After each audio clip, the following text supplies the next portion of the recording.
قل ان کنتم تحبون اللہ فاتبعونی، اے نبی تم فرماؤ کہ اگر تم اللہ سے محبت کرتے ہو تو میری اتباع کرو، یحببکم اللہ، پھر اللہ بھی تم سے محبت کرے گا، ویغفر لکم ذنوبکم، اور وہ تمہارے گناہوں سے درگزر فرما دے گا، واللہ غفور رحیم، اور اللہ بخشنے والا مہربان ہے، رحم فرمانے والا ہے۔ اس میں یہ چیز فرمائی جا رہی ہے کہ اگر تم رسول اللہ کی اتباع کرتے ہو تو یہ ہے تقاضا محبت خداوندی کا۔ بیسیکلی یہ یہودیوں کے کانٹیکسٹ میں نازل ہوئی، وہ کہتے تھے ہم خدا کو مانتے ہیں، خدا کے چہیتے ہیں، خدا سے محبت کرتے ہیں، تو نبی علیہ السلام کے ذریعے یہ بات کروائی دی کہ ان سے فرماؤ کہ قل ان کنتم تحبون اللہ، اگر تم کہتے ہو نا تم اللہ سے محبت کرتے ہو، فاتبعونی، پھر وقت کے پیغمبر کی پیروی کرنی پڑے گی، یحببکم اللہ، پھر تمہیں انعام یہ ملے گا کہ اللہ تم سے محبت کرے گا۔ تمہارا اللہ سے محبت کرنا کون سی بڑی بات ہے؟ اللہ کی ہستی تو اس قابل ہے کہ اس سے محبت کی جائے، بلکہ اللہ ہی ہے کہ جس سے محبت کی جائے۔ یہ اس چیز کی لذت وہ فیل کر سکتا ہے جسے خدا کا تعارف ہو جائے، اللہ ہی ہے کہ جس سے محبت کی جائے۔ لیکن اللہ تعالیٰ ہمارے اگر تم میرے نبی کی پیروی اختیار کرو گے تو پھر میں تم سے محبت کروں گا۔ یہ بڑی ڈگری ہے، کیونکہ یہی تو اصل ڈگری ہے۔ ہم سب کہتے ہیں غلامی رسول میں موت بھی قبول ہے، مزہ تو تب ہے جب رسول اللہ کہتے ہیں کہ ہاں میں بھی اس سے محبت کرتا ہوں، اور اسی کو آپ billions and trillions time multiply کر لیں تو خدا کا سٹیٹس پھر بھی نہیں ہو سکتا اس سے جو محبت ہونی چاہیے۔ والذین آمنوا اشد حبا للہ، اہل ایمان ہوا ہے جو شدید ترین محبت اللہ سے رکھتے ہیں۔ تو اللہ تعالیٰ فرما رہے کہ یہ کہتے ہیں نا کہ ہم اللہ سے محبت کرتے ہیں، تم فرماؤ اگر اللہ سے محبت کرتے ہو پھر تمہیں وقت کے پیغمبر کی اتباع کرنی ہوگی، پھر اللہ بھی تم سے محبت کرے گا اور تمہارے گناہوں کو بھی معاف کر دے گا۔ یہی وہ چیز ہے جو بخاری اور مسلم میں آئی ہے کہ کل میں اس شخص کے ہاتھ میں جھنڈا دوں گا جو اللہ اور اس کے رسول سے محبت کرتا ہے، اللہ اور اس کا رسول اس سے محبت کرتے ہیں۔ اور صحابہ کہتے ہیں کہ ہمیں پوری رات نیند نہیں آئی کہ یہ ڈگری کس کو ملنے والی ہے کہ اللہ اور اس کا رسول اسے محبت کرتے ہیں۔ ویسے تو پہلی ڈگری بھی بہت بڑی ہے، یعنی ہم دعویٰ تو کرتے ہیں ہم اللہ اور اس کے رسول سے محبت کرتے ہیں، میرے پاس اس محبت کا کوئی سرٹیفکیٹ ہے کہ اللہ مان لے کہ ہاں یہ مجھ سے محبت کرتا ہے، یہ کوئی چھوٹی بات ہے؟ اور اس سے بڑی بات ہے کہ اللہ کے ہاں میں بھی محبت کرتا ہوں، اس میں تو پہلی ڈگری آپ کو پہلے ہی مل جائے گی کہ اگر اللہ کہتا ہے میں تم سے محبت کرتا ہوں تو امپلائڈ ہے کہ محبت اسی لیے کر رہا ہے کہ میں بھی اس کو رسپانس کر رہا ہوں، اس سے محبت کر رہا ہوں۔ صحابہ کہتے ہیں ہم پوری رات سوئے نہیں، صبح نبی علیہ السلام نے مولا علی کو بلایا، انہیں آشوب چشم تھا، آپ نے مبارک لعاب ان کی آنکھوں میں لگایا، اپنے مبارک ہاتھوں سے زرہ باندھ کے روانہ کیا، اللہ نے فتح دے دی۔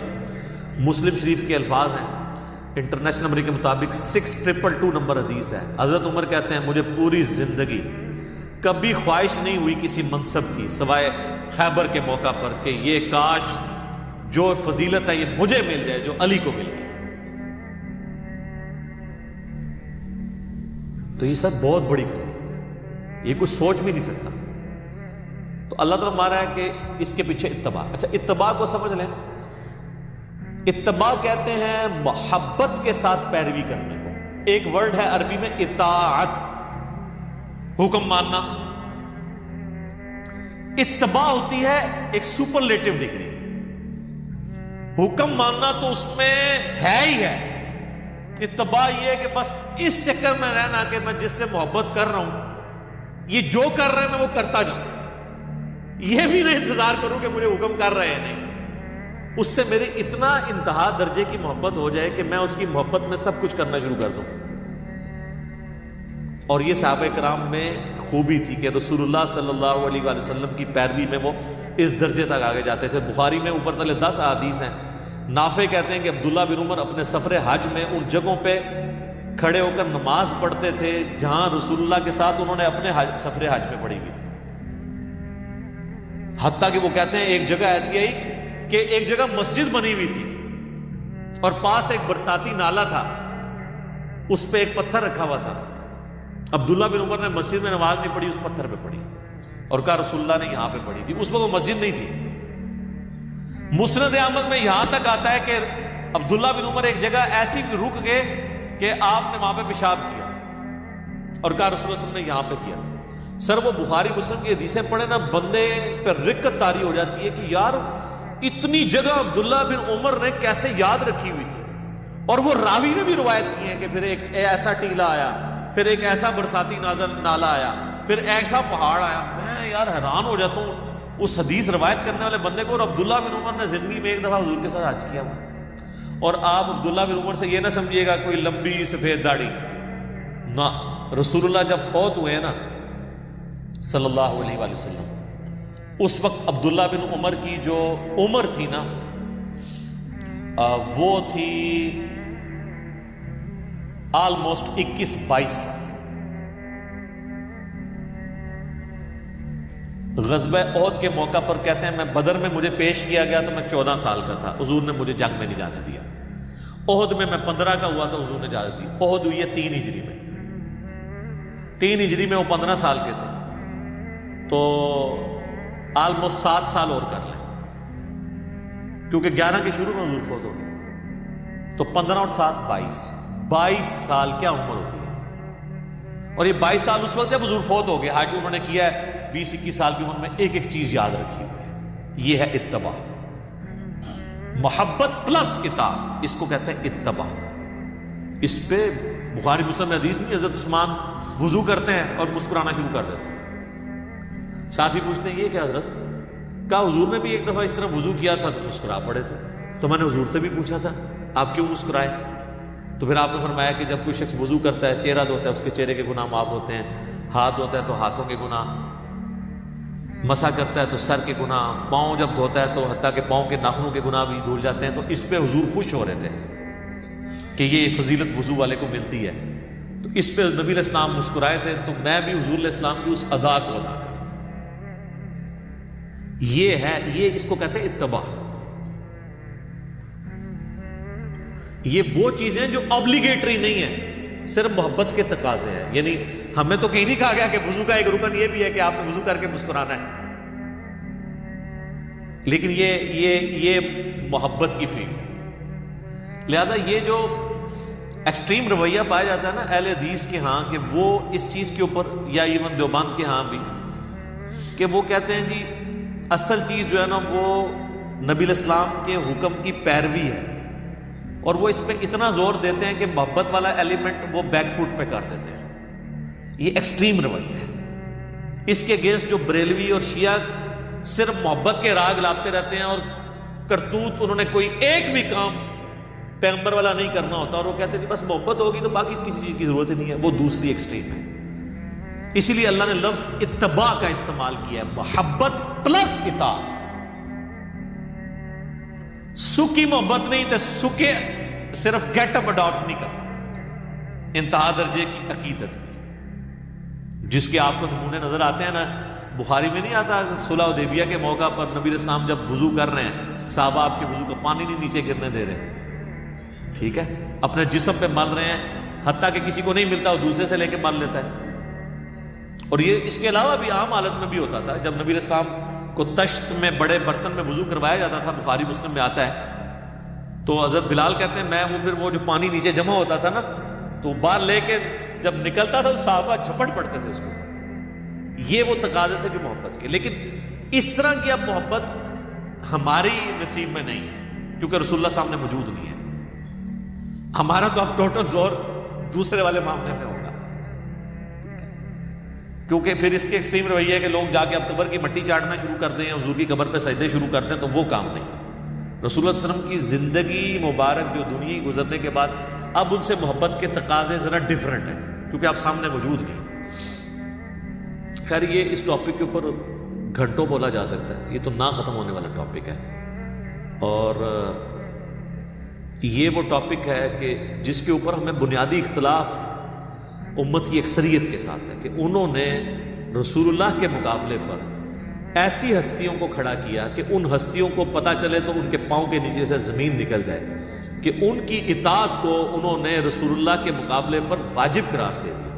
یہ مقابلے پہ میں اس لیے لفظ بول رہا ہوں کہ ہم رسول اللہ کی واضح احادیث بتاتے ہیں، وہ کہتے ہیں نہیں ہمارے امام کا قول یہ ہے. میں کہتا ہوں امام حنیفہ، امام شافعی، امام احمد بن حنبل، امام مالک رحمہم اللہ اجمعین وعلیہم السلام اجمعین ورضی اللہ عنہم اجمعین، وہ کام اٹھے اس تصور کے ساتھ کہ ان کو رسول اللہ کے مقابلے پہ کھڑا کر دیا، صراحتاً احادیث آیات آنے کے باوجود۔ آپ یہ دیوبند کی تفسیر عثمانی اٹھا کے دیکھیں، وہ بحث کرتے ہیں کہ قرآن میں جو ہے وہ رضاعت کی مدت جو ہے، دودھ چھڑانے کی مدت جو ہے وہ 2 سال ہے، پھر وہ سال لکھتے ہیں البتہ امام حنیفہ کا موقف ہے کہ 2.5 سال، تو ہو سکتا ہے امام حنیفہ کے پاس بھی کوئی دلیل ہو۔ چلو حدیثوں میں تو کوئی کہہ سکتا ہے، کسی کو ایک حدیث پتہ چلی دوسرے کو نہیں پتہ چلی، جو مسئلہ قرآن میں آ گیا اس مسئلے کے خلاف کسی اور امام کے پاس بھی کوئی دلیل ہو، پہلے تو ہم اس کو بھی ماننے کے لیے تیار نہیں کہ امام حنیفہ نے کہیں کہا بھی ہوگا کہ بھی قرآن کے خلاف 2.5 سال دودھ چھڑانے کی مدت ہے، کیونکہ امام صاحب تو ہمارے سامنے موجود نہیں، جو جس کا دل کرے ان کی طرف منسوخ کر دیں۔ چلو سپوز آپ کو پتہ بھی چل گیا، آپ تو کم از کم کریں، اور دوسری طرف آپ خود ائمہ کے اقوال سناتے ہیں کہ سارے اماموں نے یہ کہا کہ ہماری کوئی بات کتاب و سنت کے خلاف ہو اسے دیوار پہ مار دو، اور ہم دیوار پہ نہیں مارتے، ہم بڑا احترام کرتے ہیں، ہم کہتے ہیں کہ جی یہ ان کی رائے تھی، قرآن و سنت کے خلاف ہے، ہم اس کو فالو نہیں کریں گے، ہمیں کہتے ہیں اماموں کے گستاخ۔ تو یہ ایک ٹاپک، ایک بڑا کریٹیکل ٹاپک تھا، میں نے اس کو پورا پری پلان تیاری کر کے نا مسئلہ نمبر 197 ریکارڈ کروا دیا، آلموسٹ 2 گھنٹے کا HD کیمرے میں میں نے کئی ایک ایگزامپلس صحابہ تابعین تبع تابعین کی دکھائی ہیں کہ جب ان کے سامنے آیات احادیث آتی تھی وہ اعلانیہ طور پر اپنے بڑوں سے اختلاف کیا کرتے تھے، اور بڑے بھی ایسے تھے کہ وہ فوراً سر تسلیم خم کرتے تھے۔ خلفائے راشدین کی مثالیں میں نے پیش کی کہ ان کو کسی نے حدیث سنائی ہے، انہوں نے ڈیسیژن بھی کیا تو کہا بھائی نہیں غلطی ہوگی، اب پیچھے ہٹ جاتے ہیں۔ تو اگر خلفائے راشدین کا اسٹیٹس تو باقی کس کھاتے میں؟ باقی کو تو کوئی اوقات نہیں ہے ان کے مقابلے پہ، ہمارے مقابلے پہ نہیں۔ وہ میں نے کئی ایک واقعات بتائے ہیں، پھر اس کے بعد تابعین تبع تابعین میں بتایا۔ تو یہ ایک کریٹیکل آیت ہے، انشاءاللہ میں اس آیت پہ اگلی دفعہ بھی تھوڑی ڈسکشن کروں گا، اس کانٹیکسٹ میں کچھ احادیث بھی ڈسکس کروں گا۔ ایک حدیث میں آپ کو سنا دیتا ہوں، بخاری اور مسلم دونوں میں حدیث ہے۔ حضرت حسان ابن ثابت بیٹھے ہوئے مسجد نبوی میں اشعار پڑھ رہے تھے۔ حضرت عمر فاروق جیسا حکمران جن کی طبیعت میں بھی بہت گرمی تھی، ایکسٹروورٹ بھی تھے، سختی بھی تھی، وہاں سے گزرے اور رک گئے، اور انہوں نے حسان ابن ثابت کو تیکھی نظروں سے دیکھا، ابھی بولا کچھ نہیں ہے، صرف دیکھا ہے، اور اگلے جنے دی بھی تسی جرت دیکھو، ان کا عمر اس طرح نہ دیکھ ہماری طرف، تم سے بہتر شخصیت مسجد میں ہوتی تھی، میں ان کے سامنے بھی اشعار پڑھتا تھا اور نبی علیہ السلام خوش ہوا کرتے تھے۔ اچھا، اب حضرت عمر نے تو مطلب ڈیفینسو موڈ میں چلے گئے، انہوں نے کہا کہ کوئی گواہ لے کر آؤ، انہوں نے کہا یہ ابو ہریرہ بیٹھے ہیں پاس، ان سے پوچھو کہ کیا ایسا نہیں تھا؟ حضرت ابو ہریرہ کہتے ہیں امیر المومنین ایسا ہی تھا، بلکہ رسول اللہ تو فرمایا کرتے تھے اے اللہ روح قدس کے ذریعے حسان کی مدد فرما، جس طرح حضرت عیسیٰ کی تو نے مدد کی تھی نا جبرائیل کے ساتھ، تو یہ حسان کے لیے تو حضور کی دعائیں ہیں۔ اس ایک واقعے میں کئی چیزیں پوشیدہ ہیں۔ نمبر 1 یہ کہ صحابہ کو پتا تھا کہ دین کا ماخذ کتاب و سنت اللہ رسول ہے، اس کے بعد سب برابر ہیں۔ آپ تو امام، اکابرین، علماء اور بزرگوں کو آپ نے منی خدا بنایا ہوا ہے، یہ سارے حضرت عمر کی جوتیوں کی خاک بھی نہیں ہے۔ ایک صحابہ کو یہ چیز، دوسری طرف حضرت عمر جیسی بڑی شخصیت کو بھی کلیئر تھا کہ اگرچہ میرے بارے میں حدیث ہے علیکم بسنتی و سنت الخلفاء الراشدین، لیکن میرے لیے بھی اوپن لائسنس نہیں ہے، جہاں میں بھی ڈیویٹ ہوں گا پھر میری سنت نہیں مانی جائے گی، رسول اللہ کی بات مانی جائے گی، بڑی بات ہے نا۔ تیسرا، اختلاف رائے کو گستاخی نہیں سمجھا جاتا تھا، علمی طریقے سے آپ اختلاف کریں، اگلا بندہ ایکسپٹ کر لیتا تھا کہ یار بات جینون کی ہے، اس نے مجھ سے غلطی ہوئی ہے، وہ بیک فٹ ہے۔ چوتھا، یہ جو آج کل بعض منکرین حدیث نے یہ پنگا کھڑا کیا ہوا ہے کہ جی حضرت ابو ہریرہ جو ہے وہ حدیثیں کھڑا کرتے تھے، حضرت عمر نے ان کے اوپر پابندی لگا دی تھی، حضرت عمر کے سامنے ابو ہریرہ کی کریڈیبلٹی نہیں تھی، تو یہ بخاری مسلم دونوں میں حدیث ہے جو بتا رہی ہے کہ حضرت عمر کے نزدیک حضرت ابو ہریرہ ایک کریڈیبل پرسنالٹی تھی، تبھی تو ان کی حدیث قبول کیا انہوں نے۔ ورنہ تو کہتے ہیں یار یہ تو مطلب بیٹھ کے دیسے گھٹتا رہتا ہے، اس کی تو مجھے تم مثال پیش کرو، کوئی اور بندہ لے کے آؤ۔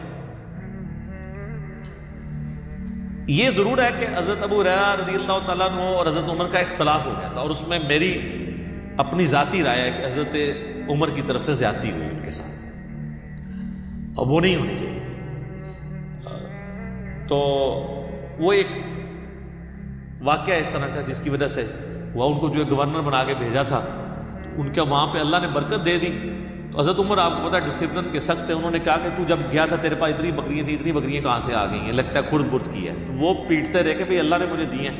یہ تو آج بھی آپ کسی فارم ہاؤس میں چلے جائیں، ذرا پوچھیں نا 5 بکریاں ہوں، اللہ ذرا برکت ڈالے تو 2 سالوں میں کہاں سے کہاں وہ پہنچتی ہیں۔ لیکن حضرت عمر جو ہے وہ ذرا اسٹرکٹ تھے، تو اس کی وجہ سے تھوڑا سا ان پہ سختی بھی کر دی۔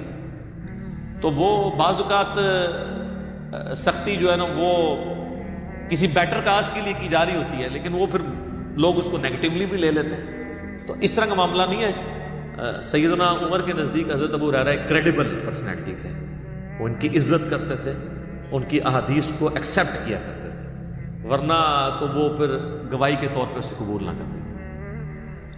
جامع ترمذی میں ایک حدیث ہے، ایک شامی آتا ہے اور کہتا ہے عبداللہ بن عمر سے آ کے پوچھتا ہے، اور یہ روایت سالم بن عبداللہ بن عمر کر رہے ہیں، حضرت عبداللہ بن عمر کا بیٹا۔ وہ شامی آ کے کہتا ہے کہ ابھی حضرت معاویہ کا دور ہے، شام میں مرکز ہے، اور وہ آ کے کہتا ہے جی حج تمتع جائز ہے؟ وہ کہتے ہیں جائز، سنت ہے۔ سنت اس اعتبار سے کہ رسول اللہ نے اسے جاری کیا، اگرچہ خود آپ کو مجبوراً قران کرنا پڑا، لیکن آپ نے تمتع کو مشروع فرمایا اور بہتر فرمایا، کیونکہ آپ قربانی کا جانور گھر سے لے آئے تھے، تو قرآن میں آیت نازل ہوئی کہ جو قربانی کا جانور گھر سے لے آیا نا، اب وہ احرام نہیں کھول سکتا۔ باقی صحابہ کو آپ نے کھلوایا، حتیٰ کہ بخاری مسلم ہے جس نے حج تمتع نہیں کیا، آپ نے فرمایا یہ نافرمانی کر رہے ہیں رسول اللہ کی، آپ نے خود ان کے لیے اتنے، اور پھر فرمایا کہ قیامت تک حج و عمرہ اب یوں داخل ہو۔ تو عبداللہ بن عمر سے اس نے کہا کہ آپ کے والد تو حضرت عمر تو منع کیا کرتے تھے حج تمتع سے۔ تو عبداللہ بن عمر نے فرمایا کہ یہ بتاؤ کہ اگر کسی معاملے میں میرا باپ کوئی ڈسیزن کرے اور رسول اللہ اس چیز کو جاری فرمائے بنا، تو کیا میرے باپ کی بات مانی جائے گی کہ اللہ کے نبی کی؟ تو کہنے لگا اللہ کے نبی کی۔ تو آپ نے فرمایا کہ اللہ کے نبی نے حج تمتع کا ہمیں حکم دیا تھا۔ یہ تھا سر سٹیٹس، باپ بھی ہے، خلیفہ راشد بھی ہے، محبت بھی ہے، عقیدت بھی ہے، سٹیٹس بھی ہے، لیکن اللہ اور اس کا رسول ٹاپ پرائورٹی۔ یہ وہ ایشو ہے جس کے وجہ سے ہم سمجھتے ہیں کہ تقلید کو واجب کر کے امت کو مصیبت میں ڈالنا